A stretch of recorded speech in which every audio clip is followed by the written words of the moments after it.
welcome to Inside Eastern Utah. We're here today with Price City Councilman Layne Miller. And Layne has been on the City Council for the last 6 years and a Price resident for over 35 years. His council member responsibilities include Culture Connection, which is always a fun thing. It's a fun event. It's a good event. It is a great event. I had a lot of fun this year going out to Culture Connection. Library Board, Historic Preservation Policy, Safety Committee, Public Works Policy, Public Risk Management Policy. I know, I'm not done yet. She's running out of breath. Information System Policy, Public Utilities Advisory Board, and the Personnel Committee. And that's just Price City. He's not done there. Layne has a lot of other hats in the community. He's been involved with the Homeless Committee, and he has recently been appointed as Vice Chair for the Carbon County Care Coalition, which means you'll be Vice Chair for the remainder of the year, and then next year you'll take over as Chair of the Care Coalition. That's what I hear. Yes, so. And add foster parents. Yeah, to I the was just list, going to too. say, My goodness. and now you're retired, right? Yeah. My wife says, one of these days you should retire. Well, we'll see. Pretty much replace your full-time job with a million part-times that you can do. Yeah. So Yes, well, Layne, it's evident that you are focused on improving lives in our area, and you're a foster parent and have been for several years. Over 20. Wow. Yeah, 20 Okay. years. 20-something, I don't know how long. That's a lot of years. So we're going to chat with you about all of that. We're going to try to squeeze it all in. So Cool. something happening over at Price City right now is a big thing that they're talking about is the infrastructure that they've put in place in the event of flooding. So And it's to repair some damage that occurred That just was about done. a year ago. yeah, We thought, I should say the city estimated there was about $1.5 million worth of Wow. damage done. that was just last year. Yeah, last- just well, about a year last ago. September, Mhm. yeah. As it turns out, it was $2 million. Wow. And so we've started 5 different projects around the city to repair the damage and to improve the capacity of our system to handle another flood event. The 2 big ones are a storm drain line that'll go along 800 North. Yes. If you live up there, just about any time there was a heavy rain, Yep. 800 North became a drain for the water. It was fun Yeah. as a kid. I grew up on Oh, 800 yeah, I bet. North. It was so fun when the street would flood. We would go out and play in the gutters and stuff, but probably not everyone shared the same view I No. did as a kid. My No. parents probably weren't as happy.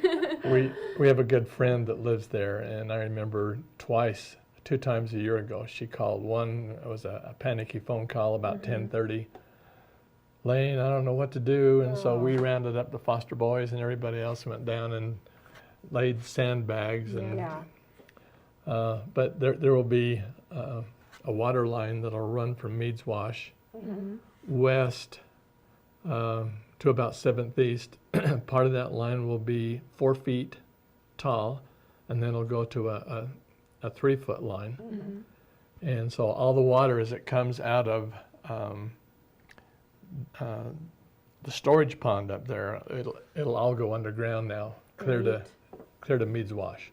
Well, I bet the folks over there on 800 North are going to be appreciative of that. Yeah. Absolutely. Yeah, that's a big deal. So Yeah. that's one of the projects. That's one. The second big one, if you go down to 4 South, there is a bridge that went across Meads Wash, and that was damaged. In fact, that road has been closed for a year now. So if you live on Nick Lane, you have to go clear around and come in a back way. So it's been a really inconvenient for those residents. Sure. I was down there the other day, and we're going to have to move a water line. They have to move a mountain fuel line, a gas line. And they're in the process of clearing some trees to make room for that to be moved. I guess the good thing to point out, Price City has received the funding to do all those projects. I was going to ask that. So Yep. it's not coming right from the city's budget. It's coming from additional funding. Yeah, the money came from either grants or loans from the Community Impact Board. Great. I was going to say CIB probably pitched in there. So good. Yeah. Good. How much are these projects gonna cost? $2 million. So it'll cost the full 2 million. Yep. And when is it all expected to be completed? That's a good question. A lot of it, the pipeline along 8th North is just about done. Some of the smaller projects have been done or have been started. The one that'll take a little longer is the 4th South Road. Yes. FEMA is involved because we're gonna have to work in the wash and do some things, and so we have to receive approval from the federal government. You know, sometimes city politics is slow. Well, federal politics is even Yes. slower. Takes a Sure while. is. We received informal approval. There's still a couple other things that need to be done, but we've started on it now. Hopefully, this fall. Great. We'll see. Yeah. We'll see. Probably. We're ready as soon as we have the approval. Then Well, we're ready to go. When you think that happened a year ago, it sounds like a long time, but when you factor in all the entities that have to be involved and the fact that all Yeah. the approvals from government and stuff, it's actually going pretty quick. It It's is. going swimmingly, it sounds like. Maybe not the greatest word choice, but. Yeah, I like that. Yeah, that's good. So, also going on at Price City, obviously that's a big thing, but this year is obviously an election year. Yeah. And so you guys are going to have some changes in leadership, not only with 2 council positions, but also with a mayor position. First time in 16 years. Wow. Yeah, we'll have a change in the mayor. Yes, so there's going to be some fresh blood in there. What is that looking for, like, for you guys now that are going to be continuing on the process from now until election, and then once the election's over, how does that process go for you guys? It's hard to know. We don't know who's going to be mayor. You know, the good thing about Price City Council is we have some really experienced Yes. people in there. That no matter who the mayor is, we're going to be there to support him, and we know it's going to be him. So we'll be there to support. And, you know, Price City is successful not because of the politicians, but because of our experienced personnel. Yes. We have people, we're celebrating a 30th anniversary for one of our employees, been there for 30 years. And when people ask me how I like being on the council, I say, kind of half jokingly, but I'm really serious, I'm working real hard not to screw things up. And it's not the politicians that run the city, it's the employees. They've been around for a long time, they know what they're doing. They'll do it no matter who's in office. And, you know, a new mayor is not going to change anything really quickly. You guys certainly have a great bunch, and I think there's quite a few employees that have 10 plus years under their Yes, belt, that a a lot lot. of experience. Yeah. So we just need to make sure as a council that we're there to support the new mayor. And we need to do our jobs and to help him when he gets there. I really don't see wholesale changes. You know, any organization can use some tweaking. I'd like to use this as a way to improve our relationship with the county.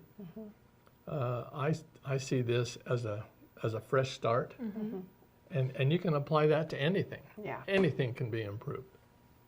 Yeah. But we're experienced. We know what needs to be done. We don't need to be told what to do. You know, we know what to do. And so we're going to be there to do it and to support him. Oh, great. Yeah.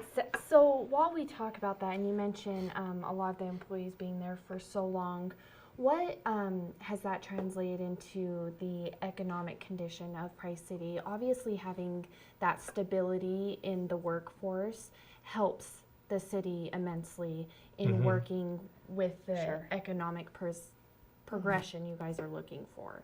It's difficult. It's kind of difficult, not difficult, to underestimate our economic problems. You know, we've lost jobs, but the thing that I think about is Price City has been through this before. You know, the coal industry has always been a boom and bust. Yeah, it has. coal miners can be working overtime one week, and the next week they're looking for work. So we're experienced at that. And I guess the other thing that should be said is we're not underestimating it. You know, we understand how serious it is. Our budget is increasing this year over last year. Great. Our income has shrunk, but we're dealing with it. You know, we can get by. We understand there's a problem, and we're dealing with it. It's easy to get kind of down in the mouth and to talk, oh, woe is me over the economy. Right. But we're working with the county, and the county is working with us to improve it. Hey, well, thank you for joining Yes. us. We really appreciate it. And thank you for joining this special episode revolving around Price City and Yes. what's going on. Thank you. Certainly some encouraging things coming along. So, Yep, I feel good about our future. well, thanks so Good. much, Layne. Yeah. Okay. Thanks for coming. Thank you. Thank you for joining another episode of Inside Eastern Utah. Stay tuned for more of your favorite programming on ETV Channel 10.